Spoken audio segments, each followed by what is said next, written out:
آج دینی کورس یا تفہیم دین کورس ہم نے جو شروع کیا ہوا ہے، اس میں جو ہمارا آج کا موضوع ہے وہ ہے جہاد و قتال فی سبیل اللہ۔ جیسا کہ ہم نے سمجھا تھا کہ تین تقاضے ہیں جو کہ دین کے ہم سے ہیں، ایک خود اللہ کا بندہ بننا، اور دوسرا دوسروں کو اللہ کا بندہ بننے کی دعوت دینا، اور تیسرا اللہ کی بندگی پر مبنی نظام کو قائم کرنے کی جدوجہد کرنا۔ اب اس جدوجہد کا جو نام ہے وہ ہے جہاد و قتال فی سبیل اللہ۔ اب سب سے پہلے تو ہم اس کا لغوی معنی سمجھتے ہیں کہ لغوی مفہوم کیا ہے، یعنی کہ عربی لغت میں جہاد کسے کہتے ہیں۔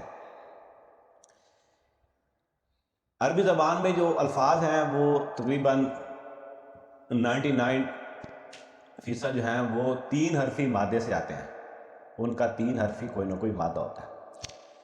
یہ جیم ہا دال، یہ جب ثلاثی مجرد سے آئے گا جہاد یجہد جہدن، تو اس کا مطلب ہوتا ہے کہ سٹرگل کرنا، کوشش کرنا۔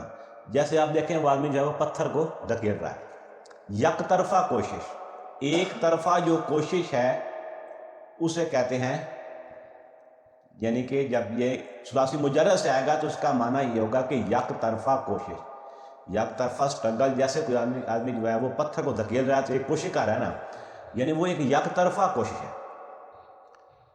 اور جب یہی مادہ مزید فی ابواب میں آتا ہے تو اس میں یہ ہے کہ یہ بن جاتا ہے جاہدہ یجاہد مجاہدتاً یا جہاداً، باب مفاعلہ میں جب بھی آتا ہے تو اس کا مطلب ہوتا ہے کہ سٹرگل کے مقابلے میں سٹرگل۔ آپ جو ہے وہ کوشش میں لگے ہوئے ہیں اور ایک آدمی آپ کے مخالف بھی ہے، وہ سٹرگل کر رہا ہے، ٹھیک ہے نا۔ جیسے 2 آدمی رستہ کھینچ رہے ہیں، وہ اپنی طرف کھینچ رہا ہے اور دوسرا اپنی طرف کھینچ رہا ہے، تو یہ سٹرگل کے مقابلے میں سٹرگل ہے، جہد کے مقابلے میں جہد ہے۔ اسی طرح قاف تا لام، جب یہ ثلاثی مجرد میں آتا ہے تو اس کا معنی ہوتا ہے کہ کسی کو کرنا، قتل کرنا۔ اور یہی جب مزید فی ابواب میں آئے گا اسی وزن پر، یعنی کہ جیسے جاہدہ یجاہد، جب یہ آئے گا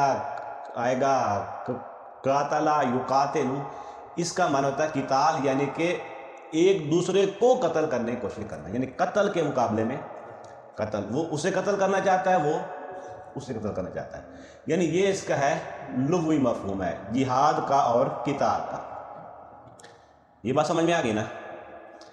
اب اس کے بعد یہ ہے کہ جہاد کی کوئی فطری صورتیں ہیں، اسلام دین فطرت ہے، تو سب سے پہلے تو ہم یہ دیکھیں گے کہ جہاد کی کون سی فطری صورتیں ہیں۔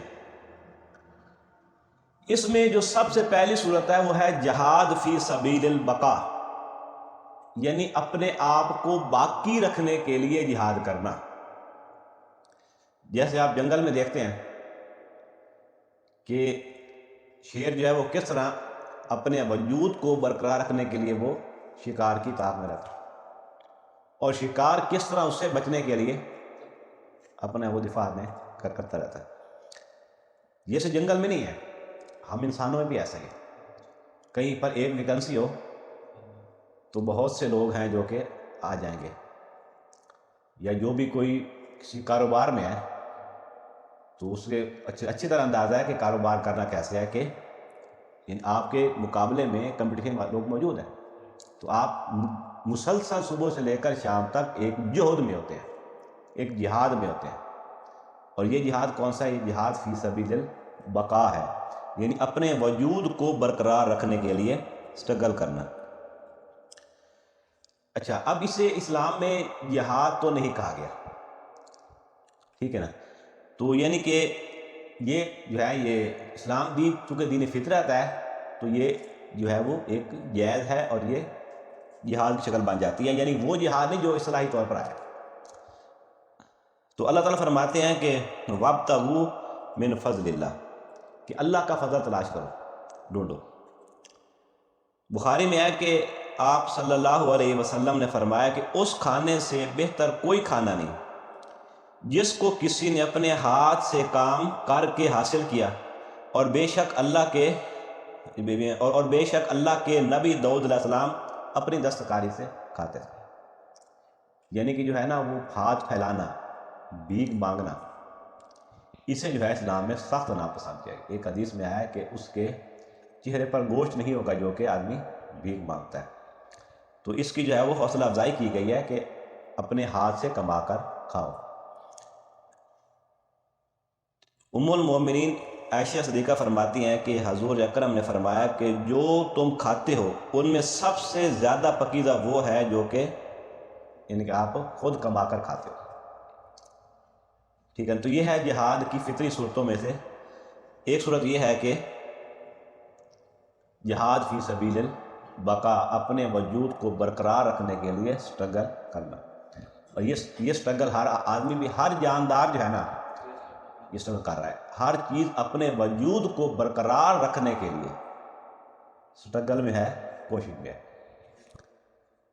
ٹھیک ہے، اچھا اس کے بعد جو دوسری فطری صورت ہے وہ ہے جہاد فی سبیل الحقوق، یعنی کہ اپنے حقوق کے لیے جہاد کرنا۔ ٹھیک ہے نا، تو یعنی کہ حضرت سعید بن زید سے روایت ہے کہ حضور اکرم نے فرمایا جو کوئی بھی اپنی مال کی حفاظت میں مارا گیا وہ شہید ہے، جو اپنے گھر والوں کی حفاظت میں مارا گیا وہ شہید ہے۔ ٹھیک ہے نا، یعنی کہ جو اپنے مال کی حفاظت کے لیے مارا گیا وہ شہید ہے، اور جو اپنے گھر والوں کی حفاظت کے لیے مارا گیا وہ شہید ہے۔ یعنی کہ اپنے مال کی حفاظت، آپ کا مال جو آپ کا حق ہے، اپنے گھر والوں کی حفاظت کے لیے جو ہے وہ جان جس نے دی وہ شہید ہے، لیکن وہ جہاد فی سبیل الحقوق ہے، وہ جہاد فی سبیل اللہ نہیں ہے۔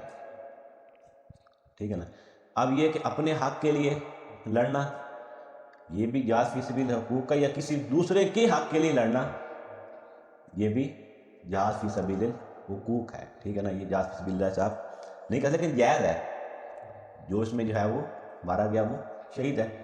جیسے کہ یعنی کہ جو اسلامی ریاستیں ہیں اس کے جو مطلب کہ محافظ ہوتے ہیں وہ کہتے ہیں کہ ہم نے ان لوگوں کی جان اور مال کی حفاظت کے لیے ہم نے اپنی جان دیا، تو وہ شہید ہے۔ لیکن شہید کون سا ہے؟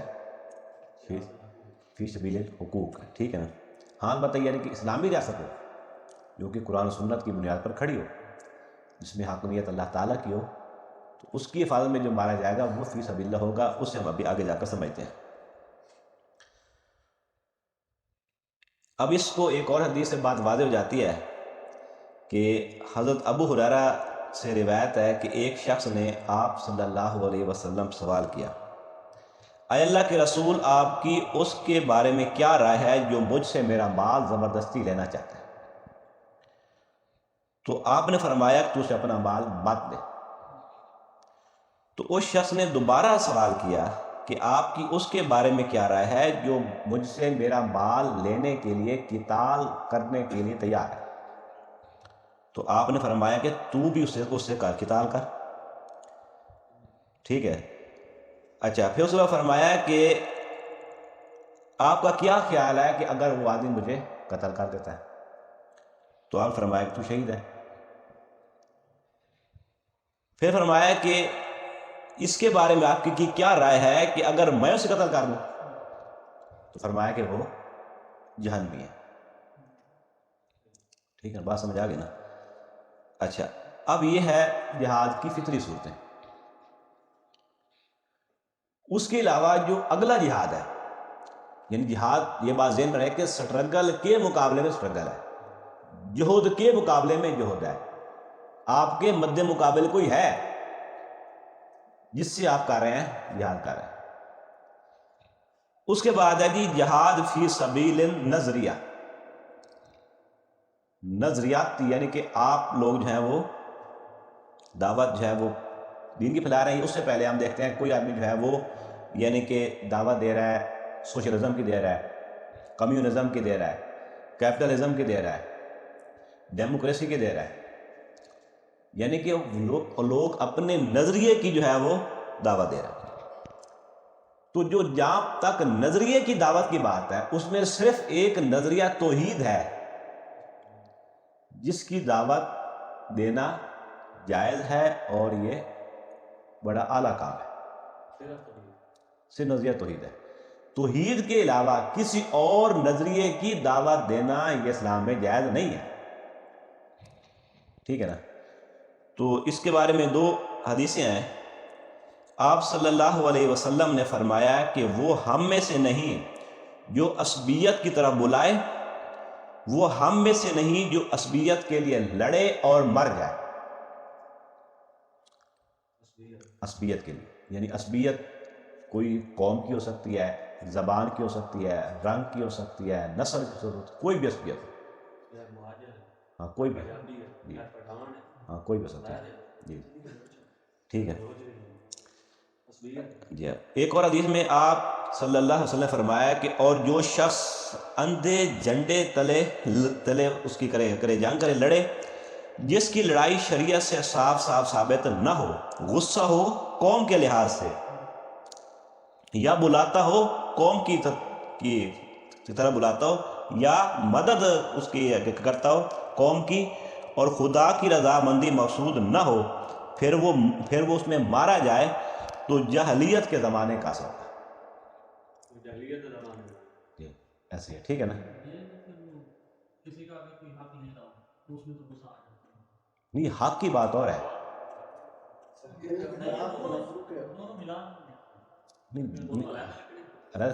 وہ دونوں مل ہی نہیں سکتے، ٹھیک ہے نا، ٹھیک ہے۔ وہاں وہ ایک حقوقی دعوت ہے، یعنی وہ حقوقی دعوت نہیں ہے، وہ تو اپنا آدمی اس کا کوئی حق ہے، وہ مطلب کارا چھین رہا ہے، اس کے مقابلے میں بات پہ جان دیتا ہے۔ اور یہ ہے کہ کوئی آدمی عصبیت کی دعوت دے رہا ہے، ٹھیک ہے نا۔ اب اس عصبیت کی دعوت دینا جو ہے نا یہ غلط ہے، کسی نظریے کی دعوت دے رہا ہے۔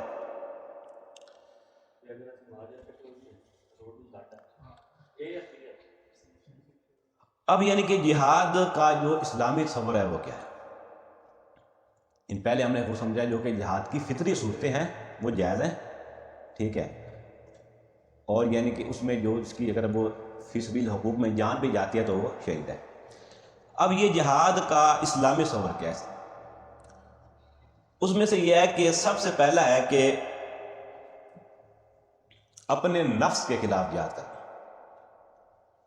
اپنی نفس کے خلاف جہاد کرنا۔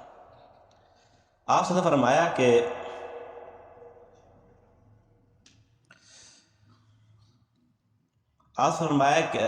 یعنی کہ حدیث میں آیا کہ افضل الجہاد ان تجاہد نفسک و ہواک فی ذات اللہ۔ سب سے افضل جہاد یہ ہے کہ آپ اپنے نفس کے خلاف کرتے ہیں، جہاد کرتے ہیں، اسے اللہ تعالیٰ کے احکامات کے تابع بنانے کے لیے، یہ پہلا جہاد۔ اور اللہ تعالیٰ قرآن فرماتے ہیں کہ افرأیت من اتخذ الہہ ہواہ، آپ نے اس شخص کو دیکھا جس نے اپنی خواہش نفس کو اپنا الہ بنا لیا۔ یعنی یا تو آپ اپنی خواہش نفس کو اللہ تعالیٰ کے احکامات کے تابع کر لیں گے، نہیں تو وہی الہ بن جاتی ہے، ٹھیک ہے نا۔ اب ہاں جی، اپنی آدمی خواہشات کے پیچھے چل رہا ہوتا ہے، وہ اسے لے کر جا رہی ہوتی ہے، اسے موٹو، اس کا جو سارا جذبہ محرک ہے اسے خواہشات ہی دے رہی ہوتی ہیں۔ افرأیت من اتخذ الہہ ہواہ اضلہ اللہ علی علم، تو اللہ نے اسے گمراہ کیا اس کے علم کے باوجود، ٹھیک ہے، یعنی جس کی الہ خواہش نفس بن جائے۔ اب یہ نہیں کہ مجھے علم ہے اور میں بچ جاؤں گا، ایسی بات نہیں، پھر اس کا دماغ جو ہے وہ بھی طرح طرح کی دلیلیں نکال کے لائے گا، عقل عیار ہے، 100 بیس بدل لیتی ہے، ٹھیک ہے نا۔ اضلہ اللہ علی علم و ختم علی سمعہ، و اللہ تعالیٰ نے وہ لگا دی اس کے سماعت پر، اس کے دل پر، وجعل علی بصرہ غشاوہ، اور اس کی آنکھوں کے آگے ڈال دیا پردہ، فمن یہدیہ من بعد اللہ افلا تذکرون، تو کون ہدایت دے گا اسے اللہ تعالیٰ کے؟ تو کیا تم غور نہیں کرنے والے ہو؟ کیا تم غور و فکر نہیں تم کرتے ہو؟ ٹھیک ہے۔ اب اس کے بعد یہ ہے کہ یعنی یہ جو ہمارے 3 ارجز ہیں نا، جو ہمارے نفس کے اندر موجود ہے، قوت باقیہ، شعبانیہ اور غضبیہ. ان میں سے دو کو تو آپ یعنی کہ صحیح رستے پر لگا لیں گے. یعنی کہ قوت باقی جو ہے وہ یعنی آپ حلال کھائیں گے، حرام سے بچ جائیں گے. ٹھیک ہے. شہوانیہ جو ہے وہ آپ شادی کے ذریعے سے یا دیگر فرق بخش سرگرمیوں سے جو ہے جائز سرگرمیوں سے آپ اپنی اس کو پورا کر سکتے ہیں. لیکن قوت غضبیہ کہاں لگائیں گے؟ جو انسان کے اندر آج ٹو ڈومینیٹ ہے، قوت غضبیہ وہ کہاں لگائے؟ غالباً. اور یہ اسلام جو ہے اسے لگاتا ہے جہاد فی سبیل اللہ کی طرف. اور جب یہ قوت صحیح رستے پر نہیں جاتی تو اسی سے استضاء پیدا ہوتا ہے، بغض پیدا ہوتا ہے، حسد پیدا ہوتا ہے، تکاثر پیدا ہوتا ہے. یہ سب چیزیں جو ہے وہ اسی چیز سے پیدا ہوتی ہیں.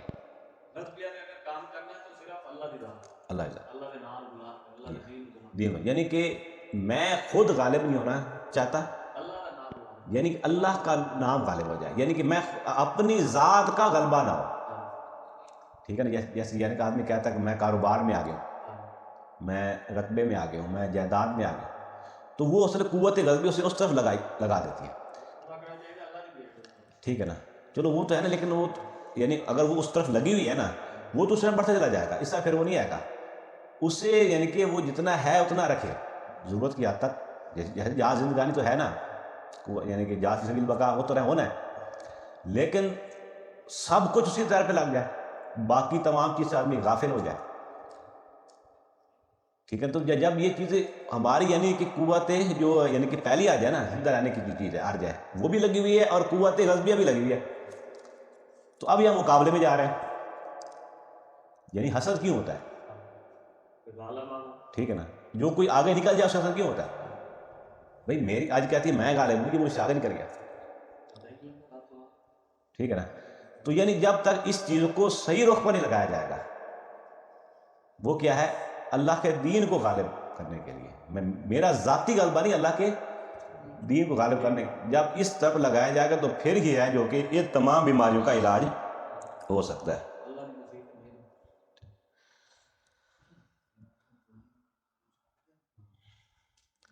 اچھا. اس کے بعد ہے جی یعنی کہ دعوت و تبلیغ کا فریضہ ادا کرنے کے لیے باطل نظریات کے خلاف جو جہاد ہے نا، وہ جہاد بالقرآن ہوگا.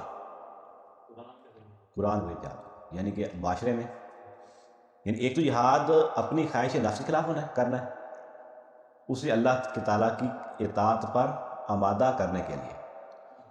اور جب اپنی ذات اپنی خواہش نفس اللہ تعالیٰ کی مطیع و فرما بردار ہو گئی تو اب جب دوسروں کو اللہ کا بندہ بننے کی دعوت دینا ہے تو خلا تو نہیں ہے نا. مختلف نظریات کے لوگ اپنی دعوت دے رہے ہیں. جو یہاں دعوت دینی ہے، جو جہاں پر دعوت تبلیغ کا کام کرنا ہے، وہ آپ نے کرنا ہے قرآن ذریعے کرنا ہے. اللہ تعالیٰ فرماتے ہیں کہ وَلَا تُطِعِ الْكَافِرِينَ وَجَاهِدْهُمْ بِهِ جِهَادًا كَبِيرًا. اللہ فرماتے ہیں کہ ان کافروں کی جو ہے ان کی اطاعت مت کیجیے اور جہاد کیجیے ان کے ساتھ اس قرآن کے ذریعے سے جہاداً کبیرہ، بڑا جہاد. یعنی جو باطل نظریات کے خلاف آپ کا جو جہاد ہوگا، جو دعوت و تبلیغ کے میدان میں آپ کا جہاد ہوگا، وہ اس قرآن کے ذریعے سے جہاد ہوگا. وہ دعوت کس کی ہوگی؟ دعوت توحید کی ہوگی نا، لیکن اعلیٰ کیا بنے گا؟ ذریعہ کیا ہوگا؟ قرآن. وَجَاهِدْهُمْ بِهِ جِهَادًا كَبِيرًا. اللہ فرماتے ہیں کہ وَجَاهِدُوا فِي اللَّهِ حَقَّ جِهَادِهِ هُوَ اجْتَبَاكُمْ وَمَا جَعَلَ عَلَيْكُمْ فِي الدِّينِ مِنْ حَرَجٍ. ان سے جہاد کیجیے حق کا جہاد، جتنے جیسے کہ جہاد کرنے کا حق ہے. هُوَ اجْتَبَاكُمْ، کیونکہ اس نے تم منتخب ہو گئے ہو، اللہ تعالیٰ نے تمہارا انتخاب کر لیا، چن لیا ہے. وَمَا جَعَلَ عَلَيْكُمْ فِي الدِّينِ مِنْ حَرَجٍ، اور تمہارے لیے دین میں کوئی حرج نہیں رکھی، کوئی تنگی نہیں دیکھی. ملت ابیکم ابراہیم، تمہارے باپ ابراہیم کی ملت پر. ہوا سماکم المسلمین، اس نے تمہارا نام مسلمان رکھا. اس کے بعد فرمایا کہ من قبل وفی ھذا، اس سے پہلے اور اب بھی لیکون الرسول شہیدا علیکم وتکونوا شہداء علی الناس، تاکہ رسول تم پر گواہ ہو جائے اور تم لوگوں پر گواہ ہو جاؤ. ٹھیک ہے نا. تو یہ جو ہے یہ یعنی کہ دعوت کے میدان کا جو جہاد ہے یہ جہاد بالقرآن ہوگا.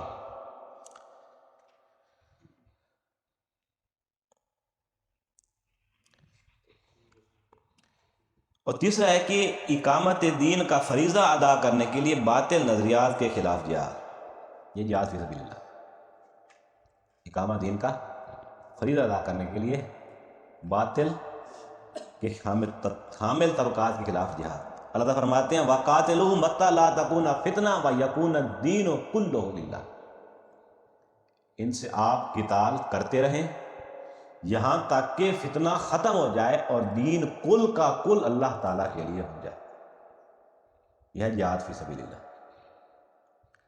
اور اگر آبجیکٹ انسان کا یہ ہو اقامت دین ہے تو پھر جو اپنی خواہش نفس کے خلاف جہاد ہو رہا ہے یا جو دعوت تبلیغ کا جہاد ہو رہا ہے یہ سب پھر جہاد فی سبیل اللہ میں آ جائے گا.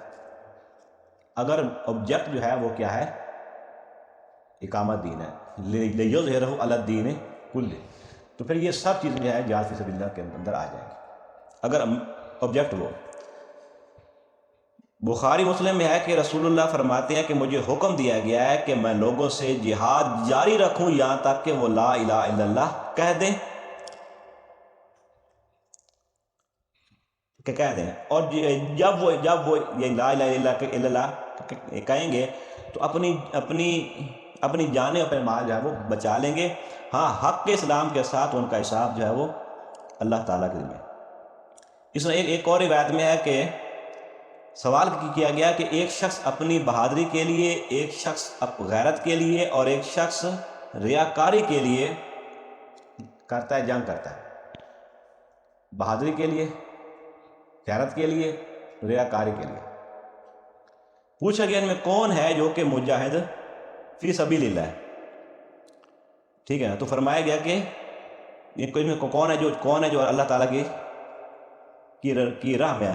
آپ فرمایا کہ جو اللہ تعالیٰ کے بات کو اللہ تعالیٰ کے یعنی کہ کلام کو سر بلند کرنے کے لیے جنگ کر رہا ہے وہ ہے جو کہ جہاد فی سبیل اللہ کر رہا ہے. اس کے بعد ایک اور روایت ہے کہ ابو موسیٰ اشعری سے روایت ہے کہ آپ سے کسی نے پوچھا کہ ایک شخص اپنی بہادری کے لیے لڑتا ہے ایک شخص دنیاوی مال کے لیے لڑتا ہے اور ایک شخص منافقانہ روش میں لڑتا ہے ان میں کون ہے جو مجاہد فی سبیل اللہ ہے. تو آپ نے فرمایا کہ ان میں مجاہد فی سبیل اللہ وہی ہے جو کہ اللہ تعالیٰ کی بات کی سربلندی کے لیے لڑتا ہے. وہ ہے جو کہ مجاہد فی سبیل اللہ ہے کہ اللہ تعالیٰ کی بات اللہ تعالیٰ کا کلام سب سے اوپر ہو جائے. تو یہ ہے مجاہد فی سبیل اللہ. تو اب اس کے بعد یعنی کہ یہ نا کہ اس کے اوپر جو ہے پورا قرآن کا بیانیہ کھڑا ہے. یعنی کہ یہ اس کی جو فرضیت ہے یہ قرآن مجید سے ثابت ہے. پورے قرآن میں ہم دیکھتے ہیں کہ جگہ جگہ پر جہاد و قتال اس کی حکمتیں بیان کی جاتی ہیں. اور اس کے بارے میں اب اس کی اہمیت کیا ہے جہاد و قتال فی سبیل اللہ کی. سب سے پہلی بات تو یہ ہے کہ جہاد اللہ تعالیٰ کا حکم ہے. اللہ تعالیٰ فرماتے ہیں سورۃ بقرہ کے اندر اللہ تعالیٰ فرماتے ہیں کتب علیکم القتال وہو کرہ لکم. تم پر قتال جو ہے وہ فرض کر دیا گیا اور وہ تم پر گزر آئے تو تم پر جو ہے وہ یہ بات اللہ تعالیٰ کی وہ گراں گزرا ہے. عسیٰ ان تکرہوا شیئا وہو خیر لکم وعسیٰ ان تحبوا شیئا وہو شر لکم. کہ ہو سکتا ہے تم جو ہے وہ ایک بات کو اپنے لیے اچھا سمجھو تمہارے لیے بری ہو اور ایک کو تمہارے لیے برا سمجھو تمہارے لیے وہ اچھی. اس کے بعد فرمایا کہ اگر جہاد نہیں تو پھر ہدایت نہیں. اللہ تعالیٰ فرماتے ہیں کل ان کانا آباؤکم و ابناؤکم و اخوانکم و ازواجکم و عشیرتکم و اموال اقترفتموہا و تجارت تخشون کسادہ و مساکن ترضونہا احب الیکم من اللہ و رسولہ و جہاد فی سبیلہ فتربصوا حتی یأتی اللہ بامرہ واللہ لا یہدی قوم الفاسقین. یعنی 8 نقطے ایک طرف آئی ہیں اور جو ہے وہ اللہ کی محبت، اس کے رسول کی محبت اور جہاد کی محبت ایک طرف آئی ہے، تو کیا فرمایا گیا کہ جس کے لیے وہ 8 محبتیں زیادہ عزیز ہیں، تم انتظار کرو، اللہ تعالیٰ فاسقوں کو ہدایت نہیں دیتا، اگر جہاد نہیں تو ہدایت بھی نہیں۔ اس کو فرمایا گیا اس کے بعد یہ کہ جہاد نہیں تو ایمان بھی نہیں۔ قالت الاعراب آمنا، یہ بدو کہتے ہیں کہ ہم ایمان لائے، اس کو فرمایا کہ قل لم تؤمنوا، کہو تم ایمان نہیں لائے، ولکن قولوا اسلمنا، بلکہ یہ کہو کہ ہم اسلام لائے ہیں، ولما يدخل الایمان فی قلوبکم، ایمان تو ابھی تک تمہارے دلوں میں داخل نہیں ہوا، ان تطیعوا اللہ ورسولہ لا یلتکم من اعمالکم شیئا، اگر تم اللہ کی اور اس کے رسول کی اطاعت کرتے رہو گے تو اللہ تعالیٰ تمہارے اعمال میں سے کچھ بھی کمی نہیں فرمائیں گے۔ ان اللہ غفور، اللہ تعالیٰ غفور رحیم ہے۔ فرمایا کہ مومن کون ہے؟ انما المؤمنون الذین آمنوا باللہ ورسولہ ثم لم یرتابوا وجاہدوا باموالہم وانفسہم فی سبیل اللہ، مومن تو بس وہ ہیں جو کہ ایمان لائے، اللہ اس کے رسول پر پھر شک میں نہ پڑے اور جہاد کے اپنے مال سے بھی اپنی جانوں سے، جہاد نہیں تو ایمان بھی نہیں۔ اس کے بعد اگر جہاد نہیں تو نجات بھی نہیں۔ اللہ تعالیٰ فرماتے ہیں کہ یا ایھا الذین آمنوا هل ادلکم علی تجارۃ تنجیکم من عذاب الیم، کیا تمہیں ایسی تجارت بتاؤں جو تمہیں عذاب علیم سے بچا دے؟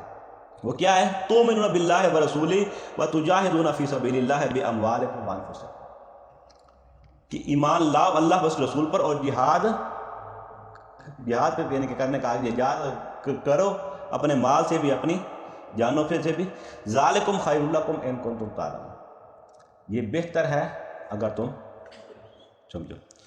اس کے بعد یعنی کہ جہاد سے مومنین اور منافقین کی جو ہے وہ چھانٹی ہوگی۔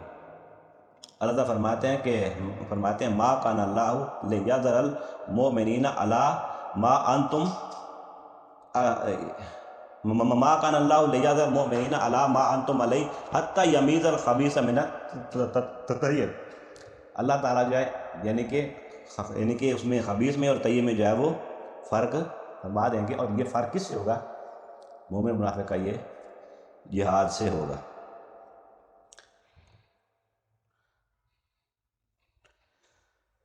اب یعنی کہ علامہ اقبال جو ہے وہ فرماتے ہیں اس جہاد کے بارے میں، کیونکہ یہی وہ تصور ہے جسے ختم کرنے کی کوشش کی گئی۔ یہ جو یورپی طاقتیں تھی، کلونیل راج تھا، جب کسی علاقے کو فتح کرتے تھے تو دیکھتے تھے کہ ان کے اس میں کون سی ایسی چیز ہے جس کی وجہ سے یہ کھڑے ہو سکتے ہیں، اسے ختم کیا جائے۔